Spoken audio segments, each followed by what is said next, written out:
Welcome to Morph Into a New You, part of MHNRnetwork.com. Your host, Johnny Calloway, is the author of several books, including Taming the Dragon, Dragons to Butterflies, The Metamorphosis of a Man, and The Bridge. He will be having conversations with people from all walks of life. Healing really is an inside job that transforms you to become a better version of you. We must change our self-talk and inner dialogue so we can start to believe. A special thanks to our sponsor, Meaningful Expressions at m-expressions.com. They can take a concept, thought, or personal brand and turn it into a visual masterpiece that you can use to raise awareness about your passion or cause. They've certainly done that with our podcast website. And thank you for joining Johnny as you morph into a new you.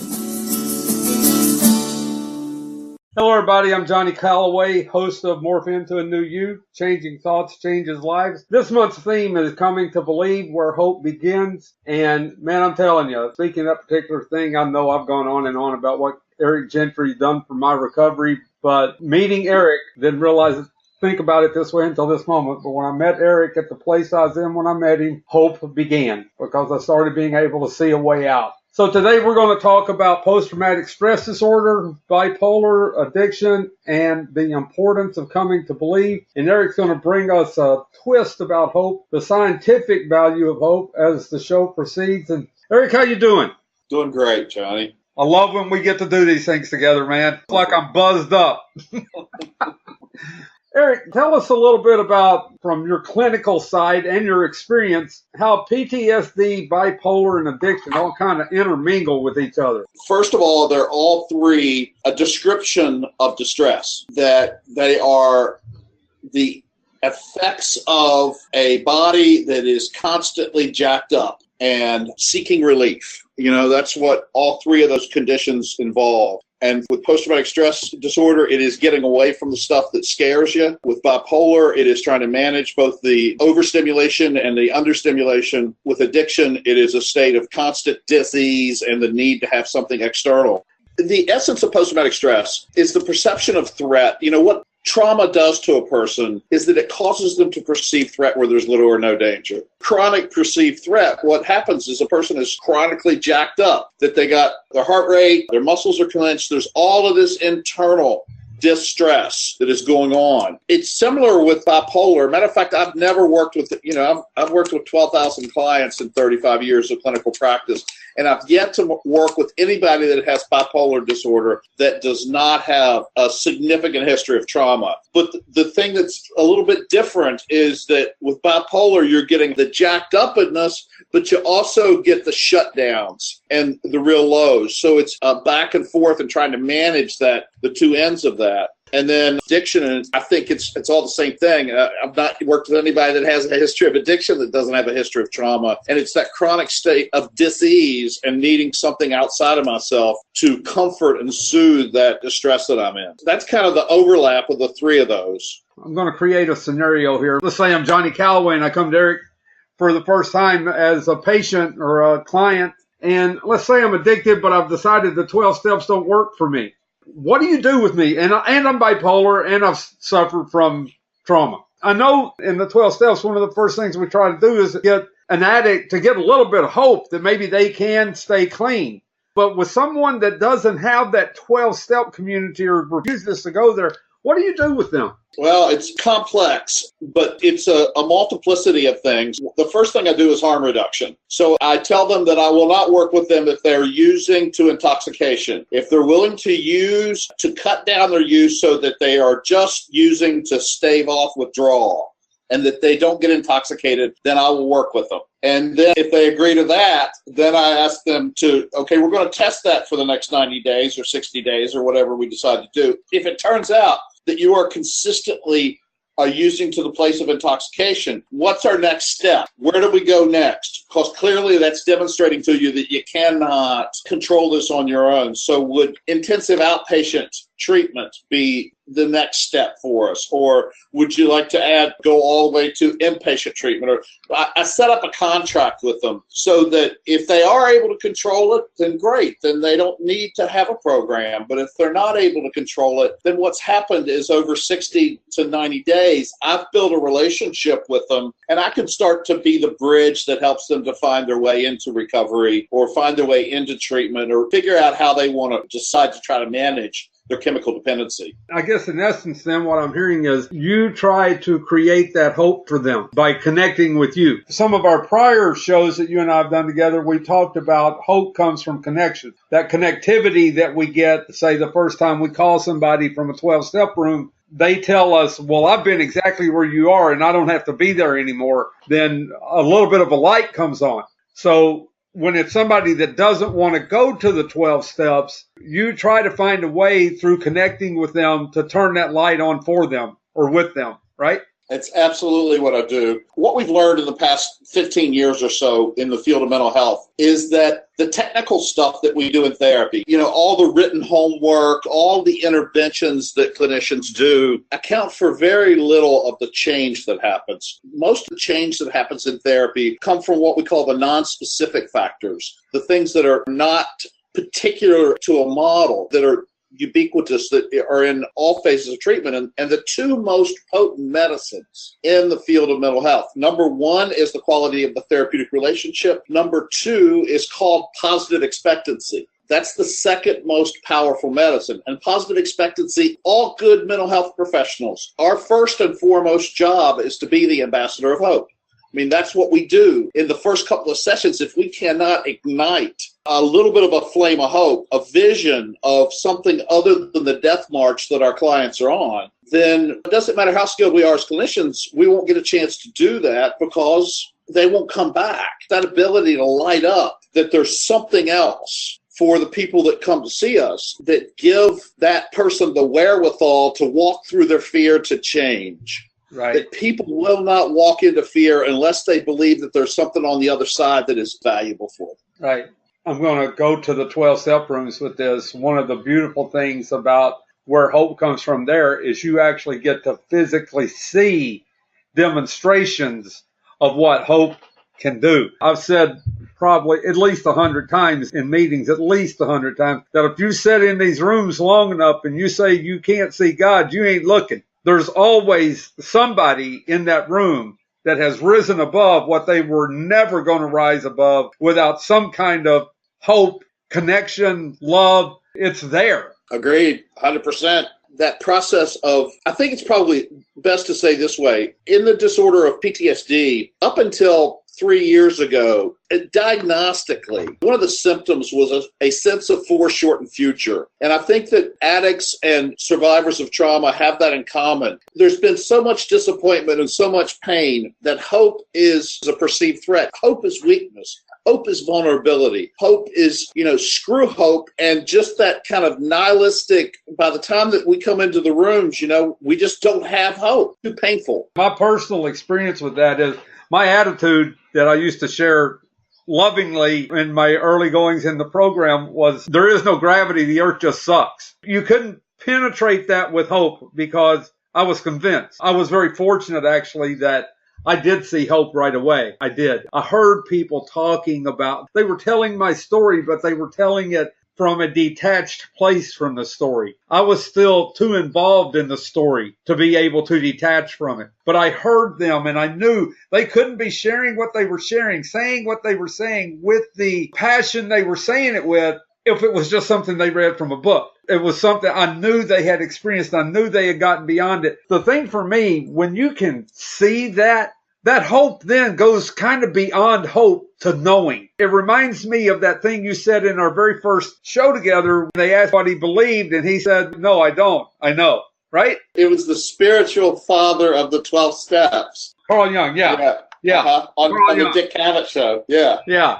That's kind of what it does. That process of being able to connect with another person who is scared and an island, and building a bridge between one human being and another. And sometimes that's with humor. Sometimes that's with just self-disclosure. Sometimes that's with being able to just be quiet and look at them with a soulful look. That process of where we help people to take the first step out of their protection, their first step beyond their armor, their first step without a weapon, whether that's a true weapon that they're carrying, hardware, or the software weapons that we carry inside of us, the way that we defend ourselves against the world. The first time somebody steps out from behind their rock and begins to explore the world, how do you work the program with honesty, open-mindedness, willingness? That open mind is the first step to hope. That's what has to happen, is there's got to be the willingness to look at things a little bit differently. Right.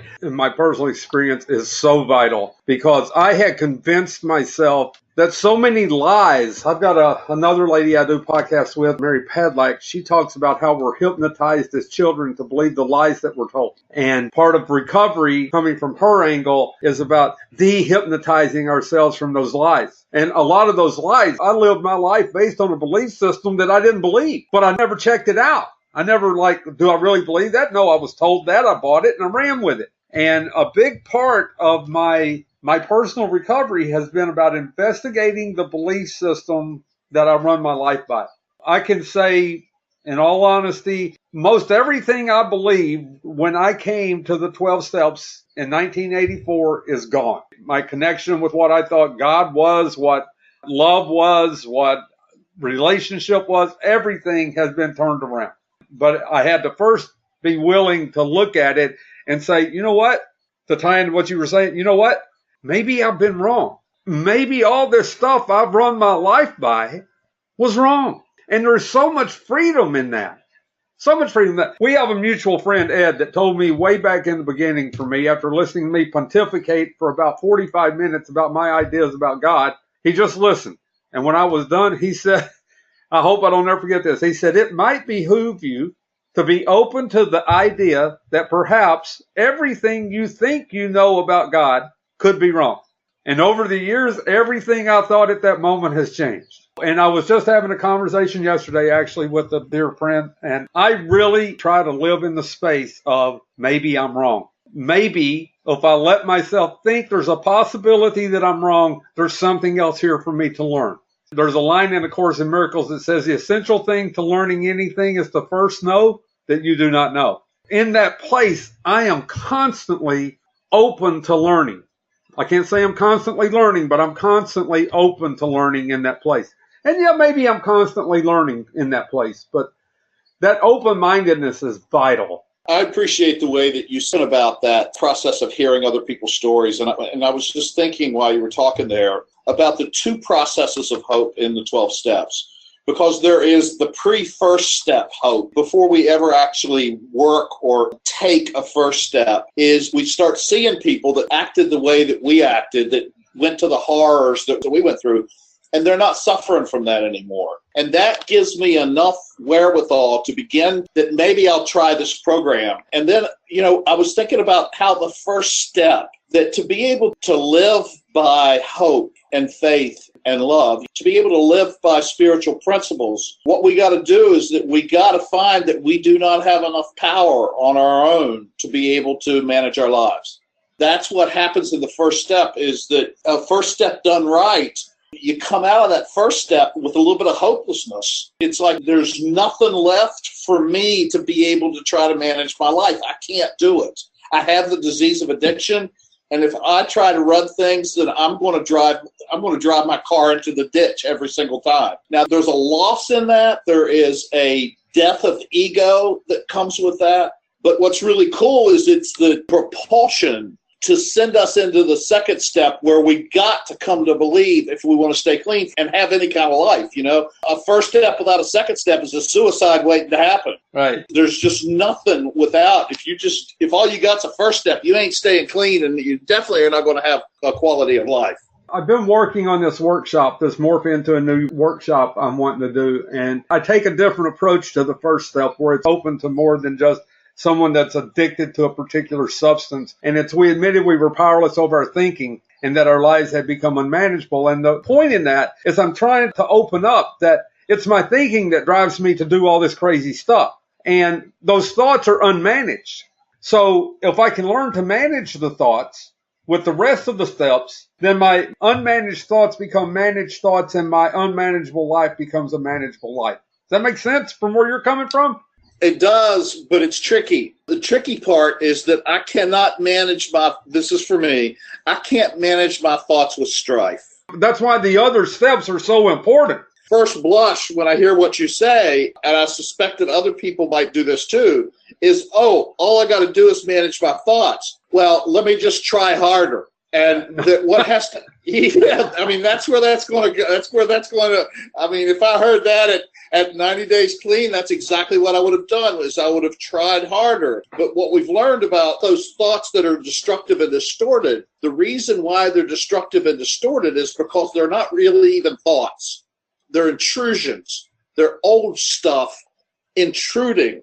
A thought is when the frontal lobe talks to the temporal lobe and intentionally constructs language internally. And that's not what's happening with most people who are in the rooms. Is They're not intentionally thinking. They are desperately trying to figure out a way out of the situation or the circumstance that they're in because they're in such discomfort. So the only way to be able to bring thoughts under control is through a process of surrender, not with aggression. It's got to be a let go. That, I love that, man. There's just that the entrance to heaven is only through surrender. You can't get to peace by fighting for it. Right. I will work with that. I trust you immensely, and I know that what you're saying is so. Most people are going to say, okay, I'll just change the way I think.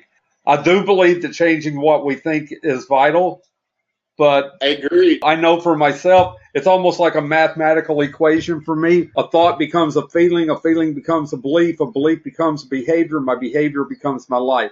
So if I can change the thought that started all of that, I can change my life. But first, I got to identify those thoughts that need to be changed. On our first show, the first show that you and I did, and you talked about the traumatized person being robbed of hope. And from that point on, they're jacked up and they're constantly reacting to stimuli with either fight or flight. Man, that was me. There was that's why when they said to me in the rooms, think it through, that was so important for me, because what I realized almost immediately with that is I never thought about anything. I had thoughts that were immediately followed with events. If I thought there's dope in that house, I went in after it. I didn't think about the possible consequences until they were putting my ass in the back seat of the car. And I'm like, man, wish I'd thought that through. Yeah. But there was no, like you were saying, there was no connection between those two parts of the brain. It was just like, think it, do it. And that's why that learning to think, I say this to people in rooms all the time, you got to learn to think about that. It doesn't make sense. Stop for a moment and think about it. You'll know that driving by the dope guy's house to see if he's still living at the same place, there's no sense in that. But most of us, we have the thought, we just do it until we can learn to think it through. Do you remember that quote from Viktor Frankl, between stimulus and response, there's a space? Right. And that space is our power to choose our response, and our response lies our growth and our freedom. The problem with addicts and people who are survivors of trauma is there is no space. It is stimuli from the world that is immediately abutted to an instinctual behavior, not an intentional one, but instinctual. So we got to get some space in between those two places, some space between when I get stimulated from the world, when somebody yells at me or somebody cuts me off in traffic or somebody, hurts my feelers, that I've got to surrender first. I got to dial down. I got to let go.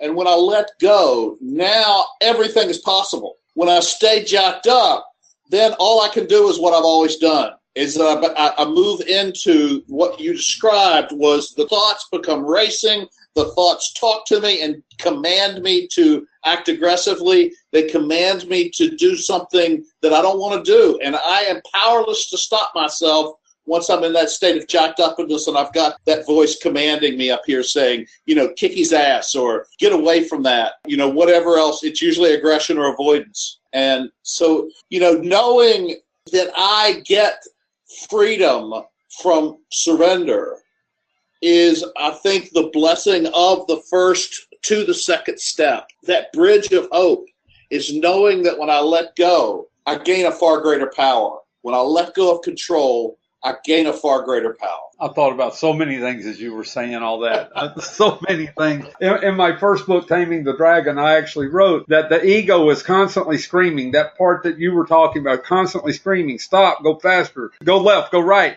And we listen without any thought about it. Part of what we have to do is to hear that screaming and then stop. Okay, maybe turning left right now is not the thing to do. But if we don't at least think about it, then we're constantly reacting and we're not in control of anything. We're just doing.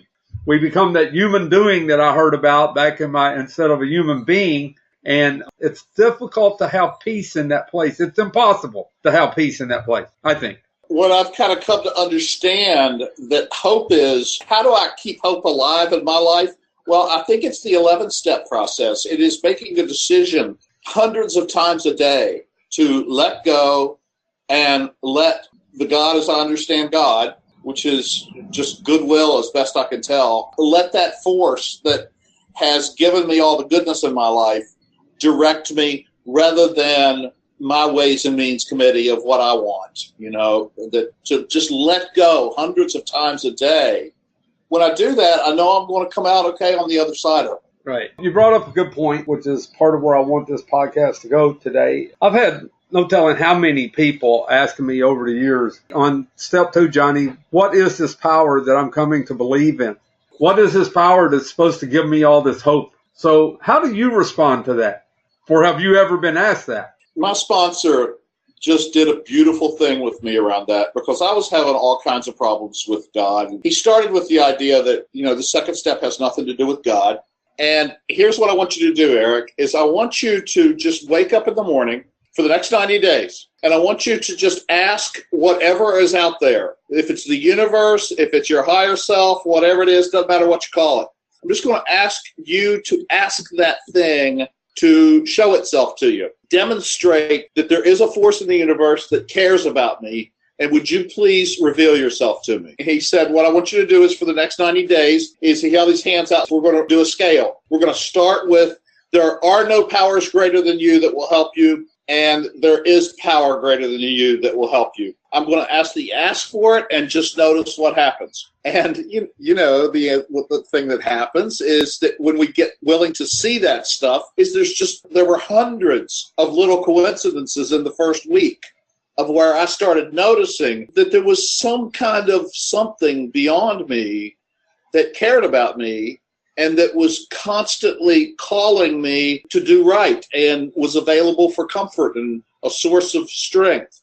And I just kept feeling and experiencing that in all kinds of little ways. And, I wasn't using and I was losing the desire to use. And, my life was getting better. And I think that process of just having thousands of experiences of seeing it work in my life, and that's what I've heard from other people who are in recovery, is that when we do it, it works. And, we start understanding that it's not a power.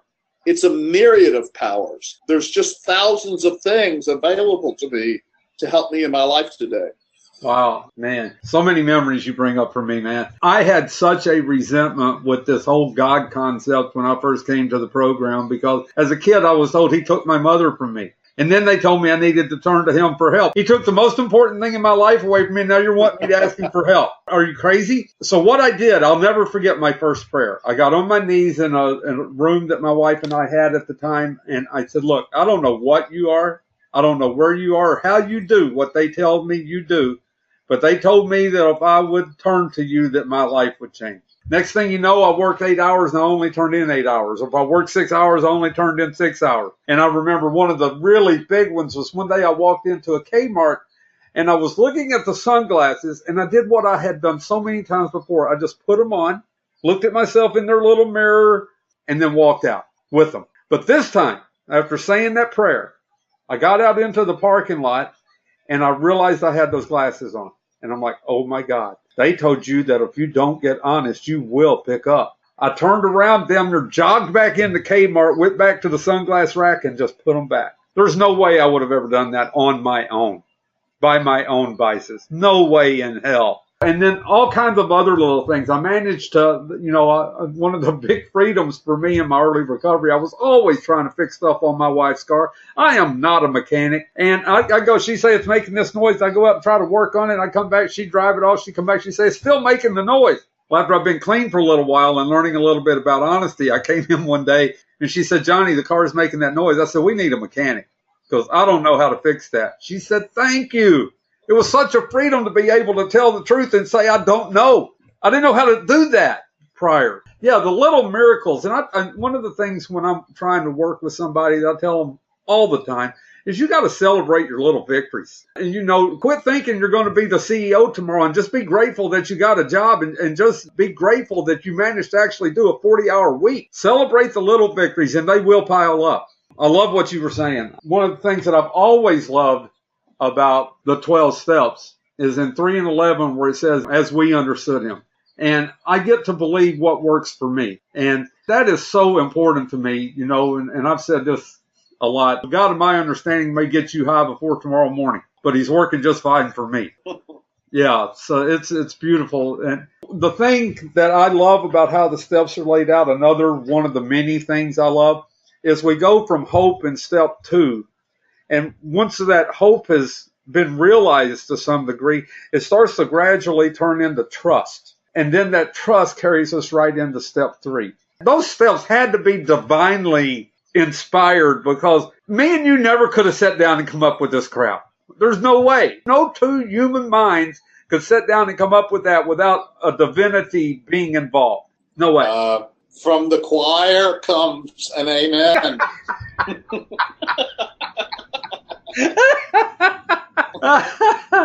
Good. On my wall that I'm looking at right now is Rembrandt van Ragen's last painting, and it's The Return of the Prodigal Son. It is my 3rd step. It's what I wrote my song Crawling about. I don't know if you've ever read that book by Henry Nouwen, but it's just a beautiful illustration of spiritual maturation, and he talks about there are 3 things that a person has to do to spiritually mature through the characters of those 3 in the parable of the prodigal son. And the first thing is we got to find ourselves sleeping with the swine. We have to have found ourselves having squandered our inheritance, sleeping with the swine, and in a place that we don't want to be. And I love that what it takes to get up from the swine and come back home is the death of the ego, because I couldn't do it on my own. And it's the hope that I will be able to get some succor, some comfort, some restitution of myself if I come back home. And knowing I don't deserve it. And what happens is we, as the prodigal sons and daughters, we come back home and we are given back our inheritance. We're given back this thing from a loving power greater than ourselves. And that little piece of hope, and that process is threefold, because once I get back home, now I'm styling. Now I become the older brother. And I'm like, well, he shouldn't get all of this good stuff because he didn't stay. And I become entitled and egotistical. And I got to continue to surrender that stuff too. I can move on into the 11th and 12th step and become the father, welcoming other folks home. And anytime anybody in a meeting picks up a white tag, I always say, every single time, I always say, welcome home. I'm knowing that person has been on their prodigal son or daughter trip on their way to get back home. And that's a pretty sweet way of looking at that, I think. Right, yeah. Because I raise butterflies and I build butterfly gardens, and I use the butterfly, the life of the butterfly, a lot of times to describe the process of addiction. The caterpillar, from the time it exits the egg until it enters the chrysalis, it is a taker. All it does is eat. It'll eat everything in its path that is its plant of choice until finally it surrenders. It hangs upside down and it goes through this tour. If you ever watch the process of the caterpillar becoming the chrysalis, it's horrible. It loses its head, it twists around, it covers up with this molten stuff, and its head literally falls off. And then it hangs there for almost 2 weeks, and when it emerges, at first it looks beaten and torn because the wings are all knotted up. It looked like a wash rag somebody tried to wring out. But then through that struggle of coming out, its wings straighten out, And it needs that struggle of coming out of the cocoon for the chrysalis for that to happen. And then as a butterfly, to me, it's the addict that's in full recovery because that butterfly is no longer the taker that the caterpillar was. All it does is gives. It goes from one plant to the other, carrying pollen with it as it goes. It doesn't eat the plant. It doesn't destroy the plant. It is the giver, which is what we, in my mind, are meant to become as a result of the 12 steps. We become givers. We become, hopefully, bringers of light, bringers of hope. It's such a beautiful process. Seriously, when we were active addicts, I wasn't giving you anything unless there was something in it for me. And today, that is not my life. That is not my story. That is not my reality. It's a beautiful thing to be in recovery, having done and living the principles, having done the 12 steps and then living the principles that they convey. It's a beautiful life. One more, amen.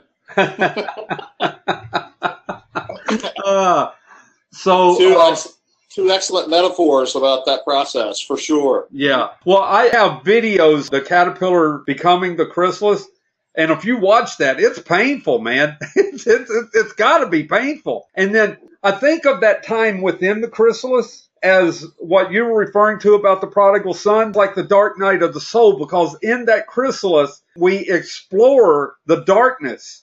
And in that chrysalis, we are learning the value of the darkness. And then we get to come out. We get to be beautiful people. Man, beautiful people are people who live in this planet with all the insanity going on and not being the insanity that's going on. You can see it and be detached from it and be like, oh my God, man, that's horrible, but it's not mine. It's not mine. What we're going to do here is we're going to pause so that at the end here, our sound editor can throw in your song because people need to hear that. It's beautiful. I do remember it. And I remember it touched me. So we're going to pause and then we'll pick back up.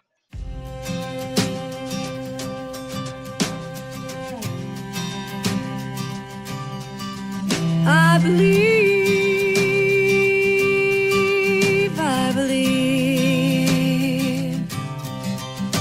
It's 4 a.m. and I just can't sleep. Scared and alone and in way too deep. Grappling with demons, fighting with God. Nowhere to turn, so I pick up the phone. You're not my mother, you're not my father, you're not my God, but you're on the other end. You share your strength and your hope and your love with me. I find a little for myself, and I've come to believe.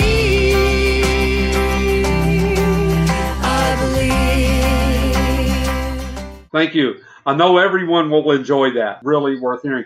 Eric, by the way, with that being brought up, tell us a little bit about your music life. Well, I'm busy in my professional life right now, too much so that I'm able to move very much forward in my music. But in 2013, I did a 14-song CD I tried to do just a slice of life. I wanted to do an album that captured what happens in a meeting. And so there's 14 songs about getting and living clean and in recovery, and it's called Clean, and that's the name of the ensemble. And if anybody's interested in it, you can listen and download the songs for free. It's at Clean, Kleen music, cleanmusic.com. And I invite you to go and check out any of it, if any of it speaks to you. It's my 12th step, and it's kind of the way that I practice that is I just give that music away. I think I've sold like 6 copies of it.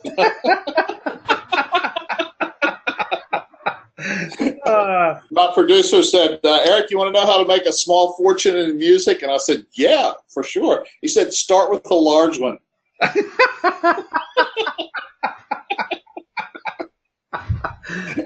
That's cool. Okay, I want to say to our audience, guys, I really want you to think about our guest here today because of all that he does, all that he's doing. I mean, along with the work that he does, I love his music. I love the lyrics to his music. They have meaning. They have depth. This guy's the real deal. He's the real deal. And go to his site and find out more about what he's doing. And what is that site, Eric? The best one would be aztrauma.org, Arizona Trauma Institute, aztrauma.org. I'm the vice president of that organization, and we're doing a lot of really cool stuff. Great. I know you are. I know my life wouldn't be what it is without the help I got from you, and that's just real. So I want to thank everybody for listening. I want to tell you to tune in because Eric and I will be doing this again. I've got my fingers crossed on that one. Happy to. Yeah, it's a beautiful thing. Keep coming back and go to JohnnyCallaway.com. You can listen to all my other podcasts. Soon you'll be able to buy my book, Dragons and Butterflies, on there, and my 2 new books that are coming out in June, The Bridge Where Souls Connect and Taming the Dragon. Thank you very much. Okay, everybody, thanks for listening. Remember, never give up. Always keep it real and take time to smell the roses. And please sit down and watch a butterfly. Keep up with all that we are doing by going to morphintoanewyou.com. Thank you very much.